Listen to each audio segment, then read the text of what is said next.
اعوذ باللہ من الشیطان الرجیم، بسم اللہ الرحمن الرحیم۔ ایک بھائی کا سوال تھا کہ کیا نماز تراویح کے بغیر روزہ ہو جاتا ہے؟ تو دوستو، جو روزہ ہے یہ فرض ہے اور نماز تراویح سنت مؤکدہ ہے۔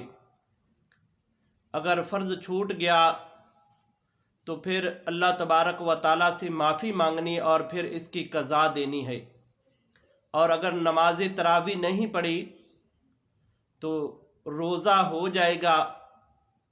نماز تراویح عبادت ہے۔ حدیث مبارکہ میں آتا ہے کہ رسول اللہ صلی اللہ علیہ وآلہ وسلم نے ارشاد فرمایا، جو رمضان المبارک کی راتوں میں قیام کرے گا، قرآن کریم سنے گا، پڑھے گا، تو اللہ تبارک و تعالیٰ اس کے سابقہ گناہوں کو معاف کر دے گا